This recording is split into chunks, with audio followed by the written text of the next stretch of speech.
저와 이 자리에 함께 하시는 우리 성도님들은 기독교인입니다. 맞으십니까? 이것에 부정을 하시게 되면 큰일이 나죠. 기독교가 가지고 있는 특징은 이 세상에 존재하는 종교와는 좀 다릅니다. 편의상 우리가 사회에서 공식적인 어떤 공적인 서류를 작성할 때 이 기독교란에 종교라고 하는 글 안에 기독교라고 이렇게 우리가 씁니다. 근데 혹자들은 이 기독교를 이 세상의 많은 종교 중에 한 종교로 분류되는 것을 꺼려하기도 합니다. 왜냐하면 기독교가 가지고 있는 그 본질이 이 세상에서 보여주고 있는 그 종교, 많은 종교들과는 좀 본질적으로 다르다라고 생각하기 때문입니다. 그래서 기독교는 종교가 아니라 생명이다, 이렇게 표현하시는 분들도 계시고요. 이 세상의 종교들은 자신을 중심으로 신을 찾고 만들어내기 때문입니다. 마치 이스라엘 백성들이 광야 생활 가운데 금송아지를 만들어서 우리를 이끌어낸 신이 바로 여호와 하나님이 바로 이 금송아지다 라고 부르면서 자신의 기준을 가지고 신의 형상을 만들어낸 것 같은 그런 유사점을 가지고 있습니다. 하지만 하나님은 철저하게 그들의 행위를 진노하셨습니다. 그들의 행위에 대해 진노를 하셨습니다. 왜냐하면 여호와 하나님은 인간에 의해 만들어진 신이 아니라 스스로 존재하시는 분이시기 때문이죠. 자존하시고 그 자존하시는 분이 온 세상을 창조하시고 다스리시는 주인이시기 때문에, 그렇기 때문에 이 세상이 종교를 찾는 것과는 전혀 다른 방법으로 우리와 관계를 맺으시는 것입니다. 이 세상의 종교는 인간이 신을 찾는 방식이라고 한다면, 기독교는 그 하나님이 우리를 찾아오시는 방식입니다. 그리고 눈에 보이는 형상을 통해 다스리시는 것이 아니라 오직 그의 입에서 선포된 말씀, 그 인격적인 교제 안에서 맺으시는 그 언약 안에서 다스리시는 분이 하나님이십니다. 그래서 세상에서 불려지는 종교와 근본적인 다름이 있다라고 하는 것입니다. 유일하신 하나님께서 유일하신 방법인 말씀으로 다스리는 것이 기독교입니다. 그리고 그 다스림 안에서 그 다스림을 받아들이고 순복하는 자가 바로 기독교인입니다. 그래서 우리는 여기서 질문을 우리 스스로에게 한번 던져봐야 합니다. 지금 나의 삶에, 지금 나에게 주어져 있는 삶, 그 상황 속에서 나의 감정과 나의 의지와 내가 그 상황을 대처하고 있는 나의 생각들, 나의 사상들, 나의 태도가 지금 하나님의 말씀에 다스림을 받고 있는가 하는 것입니다. 만약 이것이 우리의 삶에 끊어져 있다고 한다면 우리는 기독교인다운 삶을 살아가고 있지 않은 것이 되는 것입니다. 오늘 본문 말씀을 통해서 우리가 그 신앙의 본질, 신앙의 그 믿음을 점검해 보기를 원합니다. 선생님께서 오늘 예배를 통해 참여하신 우리 성도님들과 또 온라인으로 참여하신 우리 성도님들, 성령님 안에서 교훈이, 하나님의 은혜가 있기를 축원합니다. 오늘 본문의 말씀은 하나님의 말씀의 역사라고 불려지는 그런 구절입니다. 1절과 2절의 문장의 주어는 하나님이십니다. 하나님께서 서로 다른 시대에 말씀을 하셨다는 것을 대조적으로 보여주고 있는 것인데요, 하나님의 자기 계시가 드러나고 있습니다. 선생님들, 우리가 성경을 왜 봅니까? 성경이 있는 목적이 무엇이죠? 성경은 하나님이 어떠한 분이신지를 가르쳐주는 것이 목적입니다. 성경에서 다양한 하나님의 모습이 소개됩니다. 창세기에서는 엘샤다이라고 하는 능력과 힘의 그 능력을 가지신 그 최고의 하나님을 보여주고 있고, 또 출애굽기에서는 여호와, 스스로 계신 분, 자존하시는 하나님을 우리에게 소개합니다. 또 여호와 이레, 준비하시는 하나님, 여호와 샬롬, 평강의 하나님, 이렇게 하나님에 대한 소개, 성경을 통해서 우리 온 인류가 믿고 의지해야 할 하나님이 어떠한 분이신지를 우리는 성경을 통해서 교훈되고 배우게 되는 것이죠. 히브리서에서 나타나는 하나님은 바로 1장과 2장 그 문장 속에서 등장하는 말씀하시는 하나님이십니다. 1절 마지막 부분에 말씀하시는 하나님이, 이렇게 우리에게 하나님을 소개하고 있습니다. 1절에서는 옛적에 말씀하셨다, 이렇게 소개를 하고 있고요. 2절 처음 부분에는 이 모든 날 마지막에 말씀하셨다, 이렇게 1절과 2절을 대조하고 비교하여서 사용되고 보여주고 있는 것입니다. 하나님께서 옛적에 선지자들을 통하여 여러 부분과 여러 모양으로 말씀하셨습니다. 누구를 통해서요? 선지자들을 통해서요. 몇 번이요? 여러 번, 여러 모양으로. 누구에게요? 조상들에게 말씀하셨습니다. 자, 먼저 우리가 이 말씀에서 살펴볼 것은 여러 번, 여러 모양으로 말씀하셨다라는 부분입니다.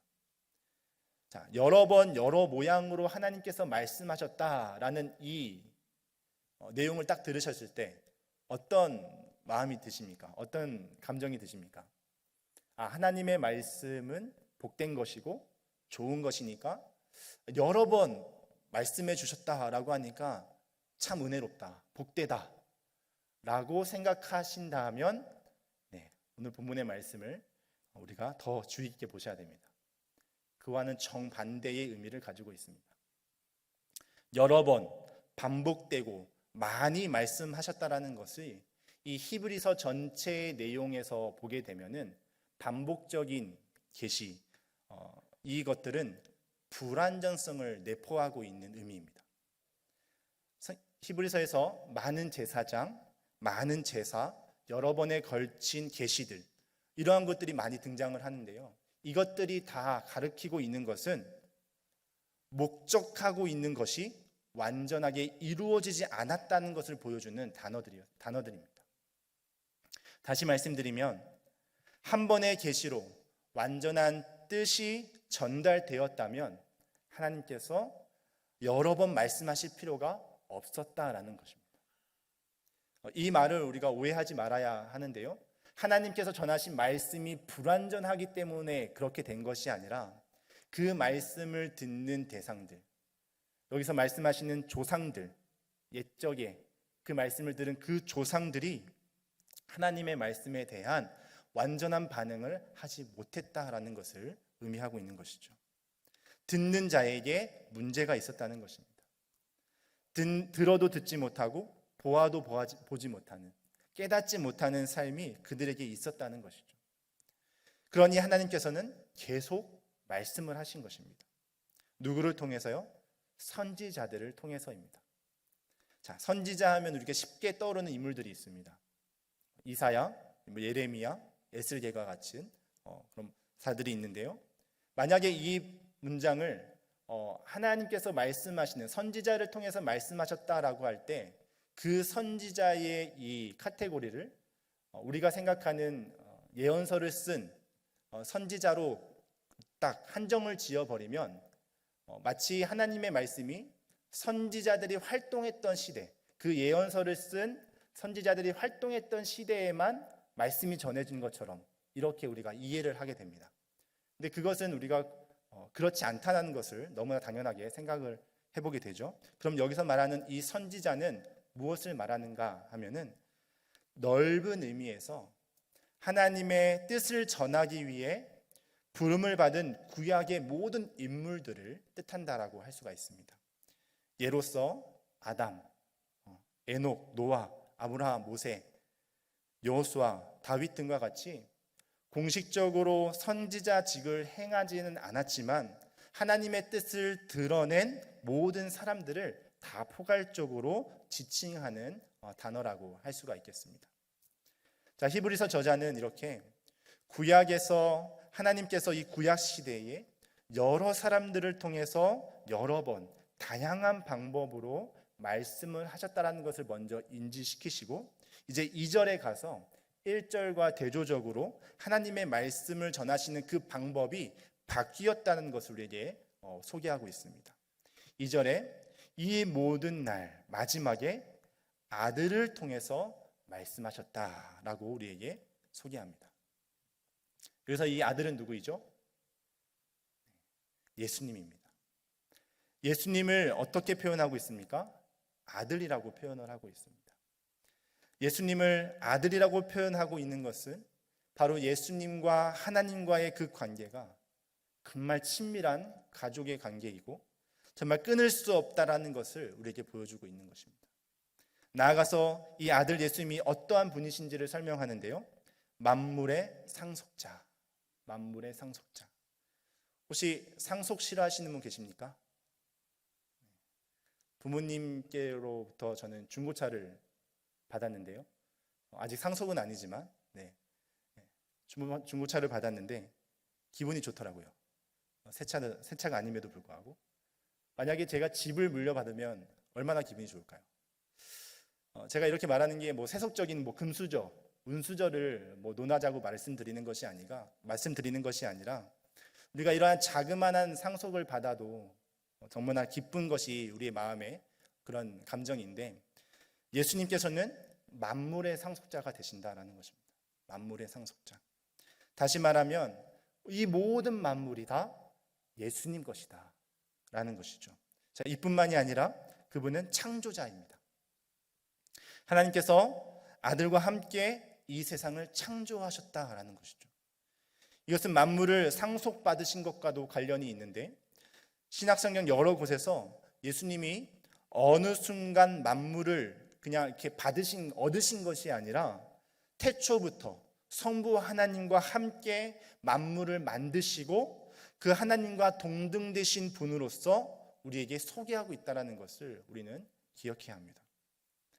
자, 그래서 우리가 정리를 하면 우리의 이성, 우리의 상상을 초월하여 예수님은 하나님과 함께 이 세상을 창조하시고 그의 아들로서 이 땅에 보내주셔서 만물을 상속받는 아들로서 하나님의 계시의 도구가 되셨다라는 것입니다.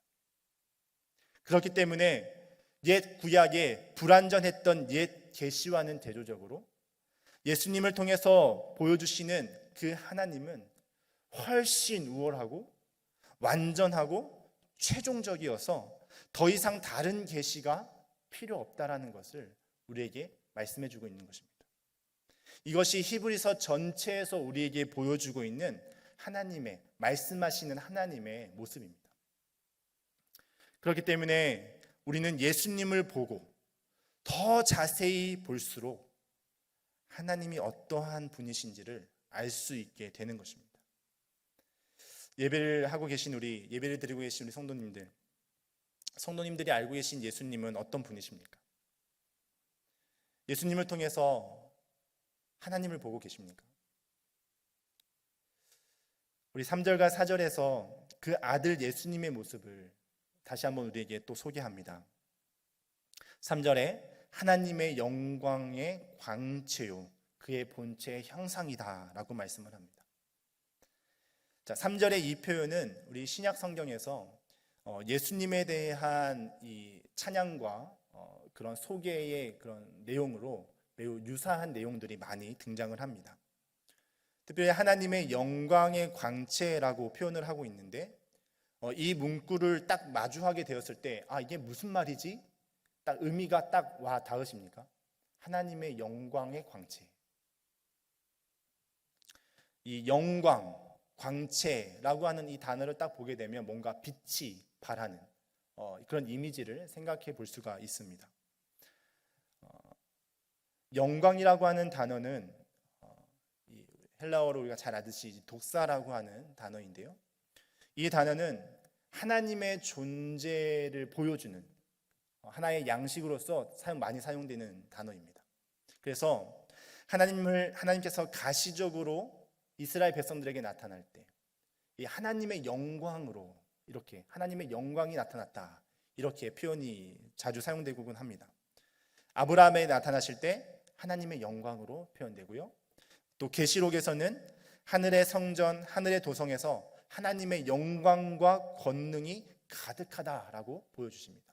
그러니까 하나님의 충만하심, 하나님 그 존재의 충만하심을 보여줄 때 하나님의 영광이라고 표현을 합니다. 그러니까 광채라고 하는 것은 발산하다라는 뜻을 가지고 있습니다. 발산하는 것. 다시 말하면 예수님이 하나님의 영광을 발산하고 계신 분이시다라는 것이죠. 그럼 어떻게 이것이 가능합니까? 아들이신 그리스도와 하나님은 동등하시기 때문에 가능합니다. 하나님은 하나님의 영광을 드러내시기에 온전하시고 부족함이 없는 분이시기 때문에 가능한 것이죠. 태양으로부터 빛이 뿜어져 나오는 것처럼 하나님의 능력과 그 존재를 가감없이 드러내시는 분이 바로 예수 그리스도시다라는 것을 우리에게 말씀해 주고 있는 것입니다. 더 나아가서 그분은 하나님의 본체의 형상이라고 말씀을 합니다. 본체의 형상. 이 형상이라고 하는 단어가 마치 성경에서 굉장히 많이 등장할 것처럼 우리가 생각이 되는데요. 오늘 이 본문 말씀에서 등장하는 이 형상이라고 하는 단어를 원문으로 보게 되면 이 구절에서만 딱 한 번 등장하는 단어입니다. 그래서 이 형상이라고 하는 단어가 어떻게 쓰여졌는지 그 의미를 해석하기 위해서는 여러 다른 번역본들을 보거나 또 문맥상에서 우리가 그 의미를 찾아볼 수가 있는데, 영어 성경을 보게 되면 이 형상이라고 하는 단어가 각인이라고 하는 단어로 번역되어 있습니다. 각인. 그 앞에 정확한이라고 하는 수식어가 붙어서 정확한 각인 이렇게 번역이 되어 있습니다. 우리가 각인을 뜰 때에는 가장 중요한 게 무엇입니까? 원형을 그대로 찍어내는 것이 가장 중요합니다. 원형의 틀에 맞추어서 정확하게 일치되도록 하는 것이 굉장히 중요한데, 바로 예수님께서 그 본체, 하나님의 형상, 하나님의 그 원형을 가장 정확하게 드러내주고 계신 분이시다라는 것을 우리에게 말씀해 주고 있는 것이죠.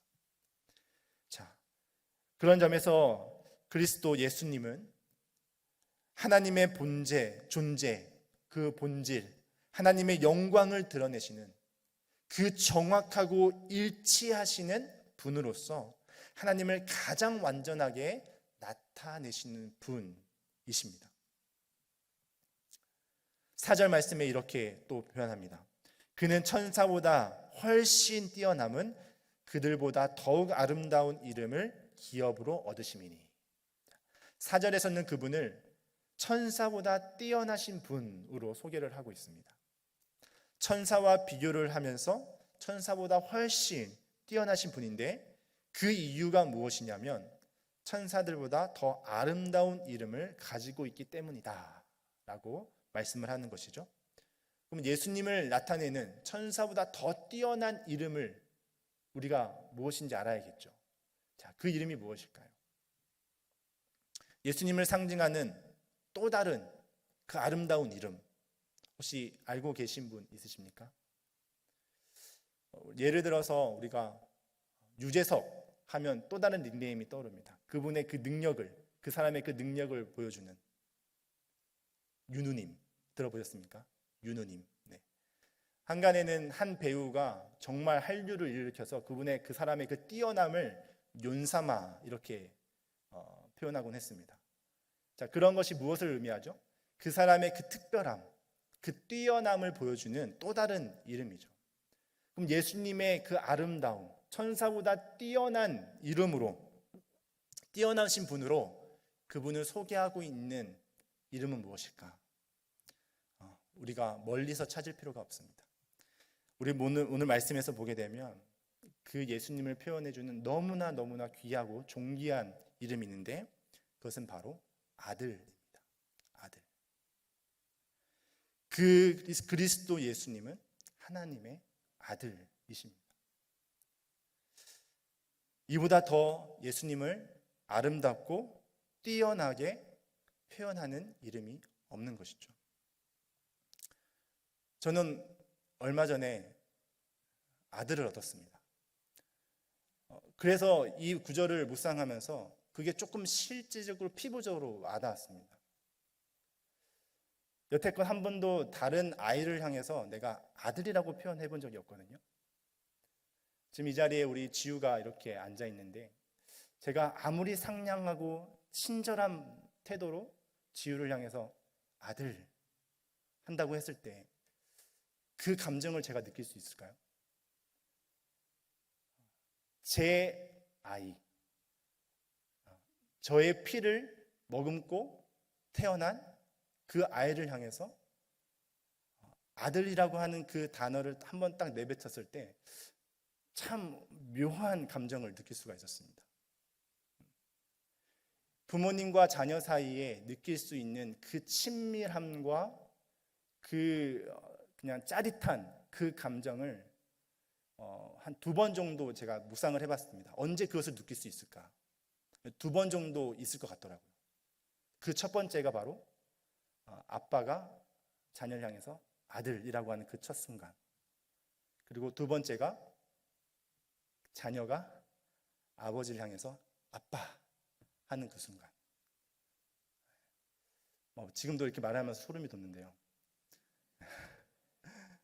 하나님과 예수 그리스도의 사이가 바로 아버지와 아들, 정말 이 세상에서 끊을 수 없는, 그 어느 누구도 그 존귀함과 그 고결함을 아니다라고 말할 수 없는,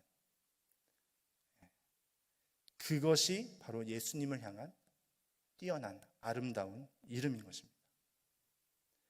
이 호칭은 예수님께서 하나님의 나라를 전하시기 위해서 사역하시기 시작할 때, 세례를 받으실 때 하나님께서 아들을 향해서, 예수님을 향해서 아들이다라고 말씀하셨습니다. 그리고 예수님의 그 사역의 절정의 순간, 부활과 그 승천 때에 선포된 이름이 바로 이 아들입니다. 영원 전부터 계셨던 그 예수님, 그분이 이 땅에 아들로 하나님의 부르심을 따라 오셨고, 그 하나님의 부르심에 순종하셔서 하나님의 구원의 계획을 성실히 이루시고, 그 사역의 그 중요한 순간에 반복적으로 넌 나의 아들이야 라는 확증을 받으셨던 것이죠. 사랑하는 성도님들, 하나님은 옛적부터 말씀하셨습니다. 그리고 지금도 말씀하고 계십니다. 하나님의 아들 예수 그리스도를 통해서 우리에게 하나님을 보여주고 계십니다. 영원전부터 성부 하나님과 함께 계신 분, 천사보다 뛰어난 이름을 가지고 계신 그 분이 하나님을 보여주시기 위해서 이 땅에 오셨고, 그 보여주시기 위한 정말 중요한 사역, 그게 3절 하반절에 우리에게 말씀을 하고 있는데요, 그의 능력의 말씀으로 만물을 붙드시고 죄를 정결하게 하시는 일을 하시고, 높은 곳에 계신 지극히 크신 이의 우편에 현재 앉아 계십니다. 능력의 말씀으로 만물을 붙드시고 계십니다. 이 땅에서 죄를 정결하게 하시는 사역을 감당하셨습니다. 그리고 그 모든 사역을 마치시고 지금은 아버지 되시는 아빠 옆에 앉아 계십니다.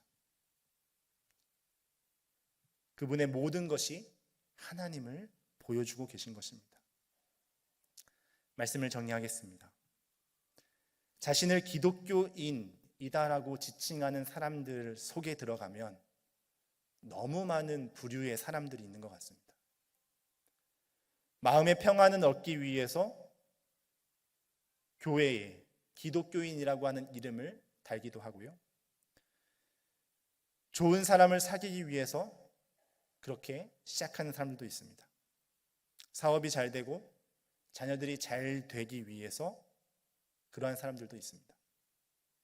이러한 저런 이유로 기독교 안에 머물고 있는 것이죠. 믿음 생활을 시작하면서 우리에게 일반 은총적인 차원에서 그러한 유익들은 있습니다. 이것을 완전히 부인하는 것은 아닙니다. 그런데 중요한 것은 그것을 신앙의 본질이다라고 생각하게 되면 자신의 구미에 맞게 사용하다가 오해된 하나님, 편향된 하나님을 마치 자신이 믿는 완전하신 하나님으로 믿고 따르게 될 때 너무나 큰 문제가 생기기 시작하는 것입니다. 우리가 편향되고 오해되지 않는 하나님을 잘 믿고 잘 섬기기 위해서는 그럼 무엇이 필요한 것입니까? 이 모든 시대의 마지막에 하나님께서 말씀하시는 예수 그리스도를 바라보는 것입니다. 지금 우리는 고난주간을 지나가고 있습니다. 예수님께서 이 땅에 하나님의 아들로 오셔서 이 땅에서의 모든 죄를 정결하게 하시는 그 사역들을 묵상하는 어떤 특별한 기간으로 우리가 매년 이 고난주간을 지키는데요. 하나님의 구원 사역을 우리가 자세히 들여다보고 묵상하면 묵상할수록 하나님으로 말미암아 예수 그리스도로 말미암아 주어진 그 은택을 기억하는 것으로 예수님에 대한 그 묵상이 깊어지면 깊어질수록 넓어지면 넓어질수록 우리는 말로 다할 수 없는 그 감격과 기쁨, 감사와 찬양을 올려드리는, 또 하나님을 향해서 어떻게 그 은혜에 보답할까 하는 그 마음이 우리 가운데 우리의 전 인격적으로 반응하게 될 것입니다. 그것이 바로 말씀하시는 하나님을 만나는 것입니다. 남은 집중 새벽 기도회를 통해서 우리가 그 하나님을 만나기를 간절히 소망합니다.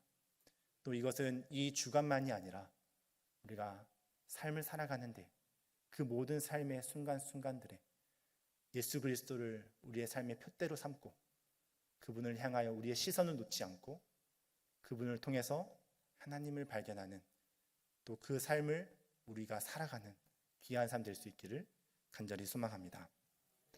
우리 함께 찬양하겠는데요, 말씀으로 오신 예수 그리스도를 생각하시면서 나의 삶이 말씀 앞에서 온전히 살아가기를 원합니다 라고 하는 고백으로 함께 나아가도록 하겠습니다.